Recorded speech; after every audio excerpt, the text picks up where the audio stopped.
How much do you know about the Mahindra Thar? And would you like to find out why I bought one? Then this video is for you.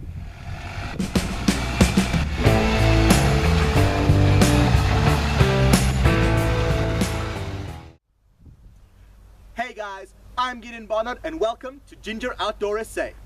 In the previous video, I told you that I was looking at buying a Mahindra Thar in 2017 December. Now some of you might be wondering, why in December 2017? What was the reason that I would even consider buying a Mahindra Thar? Well, boys and girls, it's story time. Once upon a time, it was December 2017. The holidays were upon us, and Gideon and his friends decided to go to Mozambique. Now, Gideon had never been to Mozambique and was quite excited. Okay, I think that's enough of referring to myself in the third person.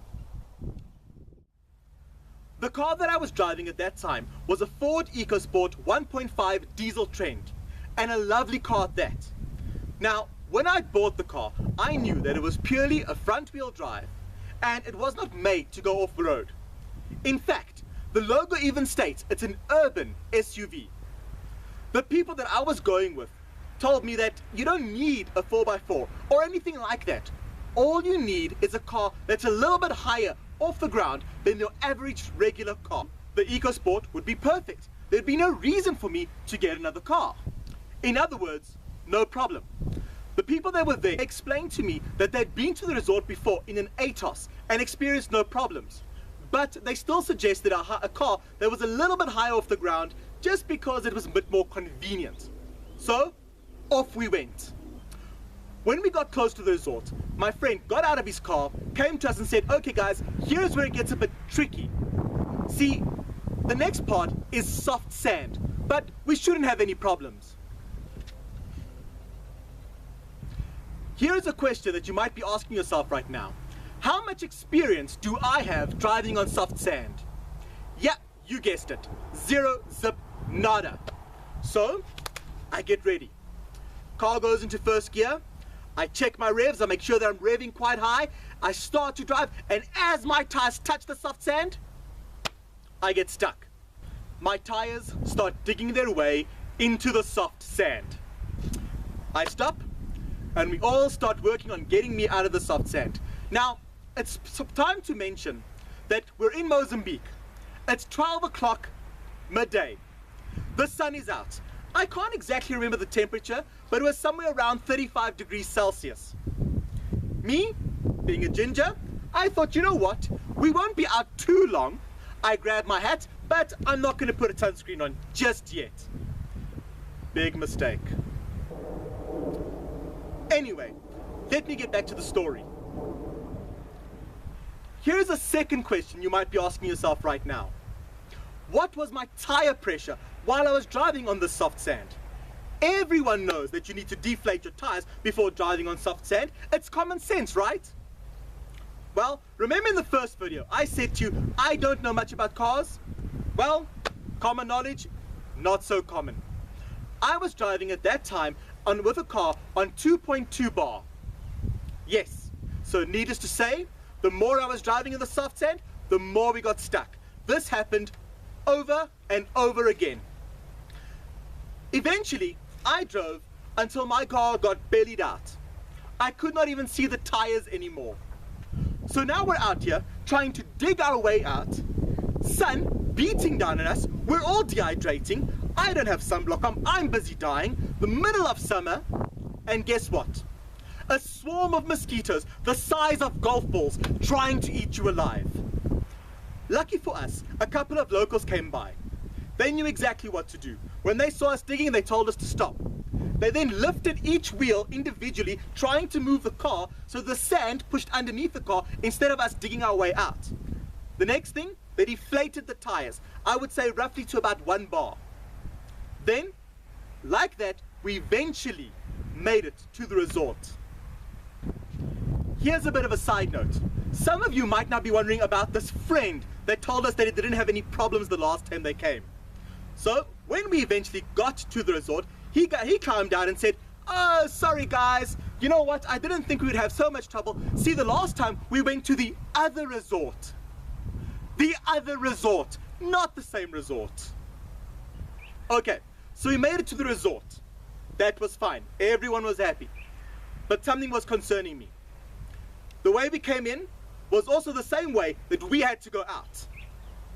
I would like to take the time right about now just to state for the record, it is not the Ford EcoSport's fault. It was my fault. The Ford EcoSport claims that it is an urban SUV and only a front-wheel drive. Guys, I don't blame the Ford at all. It was not meant to be driving in soft beach sand with an inexperienced soft beach sand driver like myself.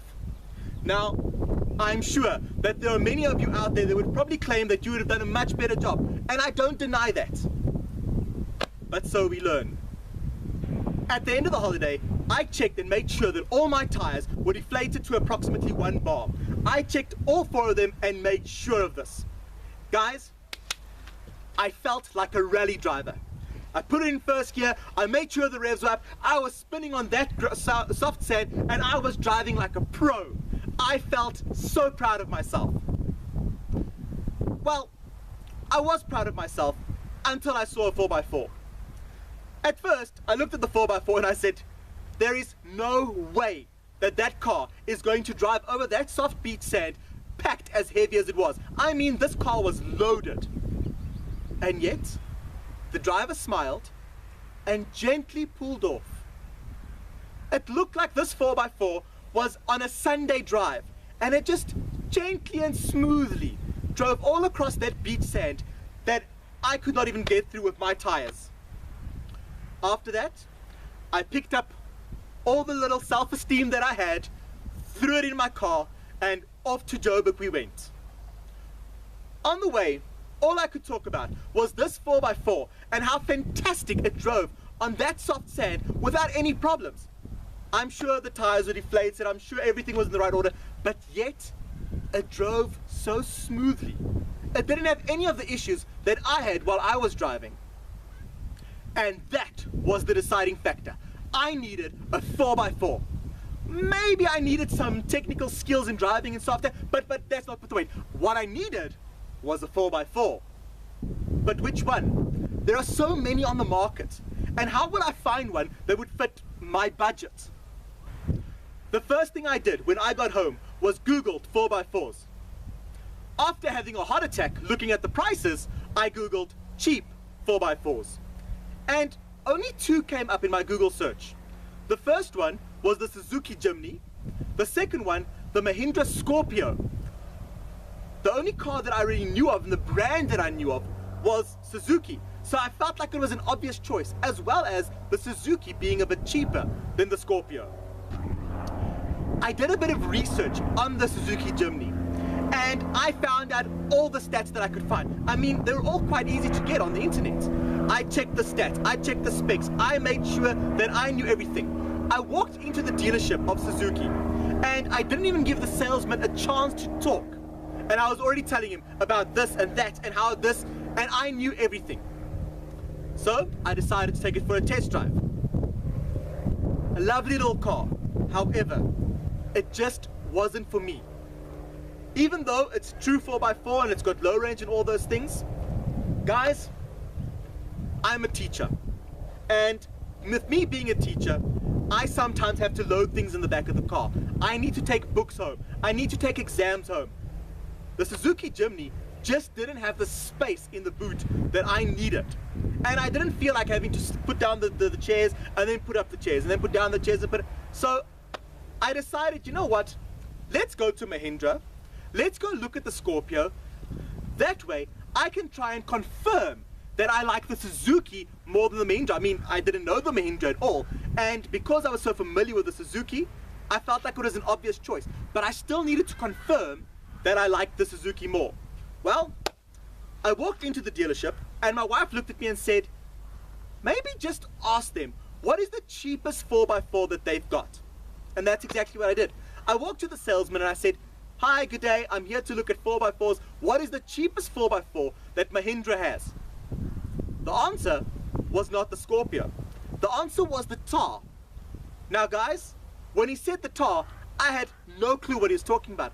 I had never heard of something called a Thar. So I said, okay, well, let's go have a look. It was love at first sight. When I saw this car, I knew I had to have it. There was nothing that the salesman could tell me that would put me off of this vehicle. But still unsure. I mean, I don't know Mahindra, and I know I've said that a couple of times, but that's the fact of the matter. If you don't know something, you're not really that willing to buy it. I took it for a test drive, and I was actually quite happy. Well, what's the comparison between the Jimny compared to the Thar? First thing, the Thar was cheaper than the Jimny, which I already liked. Second thing, this is a diesel. The Jimny was a petrol. In my opinion, I just prefer diesels. It's got nothing to do with petrol. I just prefer diesel. This was also stronger than the Jimny. This is a 2.5 turbo diesel, and it's got all the raw power that you need. Third thing, the space in the back. It's got much more space for me to load my things and not have to worry about putting seats up or putting seats down. I'm not trying to put the Jimny down in any way. It seemed like a fantastic little 4x4.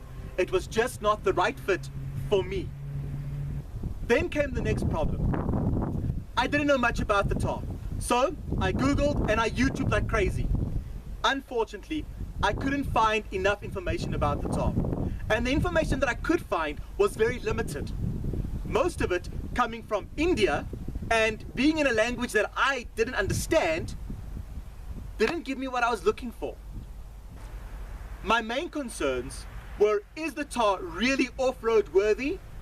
And how reliable would it be once I had bought it? Or would I have to worry about it going to break down any second? The next thing I noticed was that 90% of the Thars on YouTube were all modified. Was that a red flag? Does that mean that if I'm going to buy a Thar, I can't just keep it standard? I have to change everything on it so that it doesn't even look like a Thar anymore. Well, I took a chance. I went to the dealership and I bought the Thar standard, hoping for the best. Guys, I'm not a flashy person, and I don't care much about what people think of me. But I have to admit, I was a little bit concerned about what people would say when they find out I drive a Mahindra. I mean, a Mahindra. The day had finally come. I picked the Thar up on the 8th of January 2018. And guys, when I saw it, all my concerns flew away. The Thar is a mean machine, and people cannot help but look twice at this beautiful car. From that day, I knew I would be having a lot of fun and many adventures. If you like this video, please comment, subscribe, like, and I'll see you next time.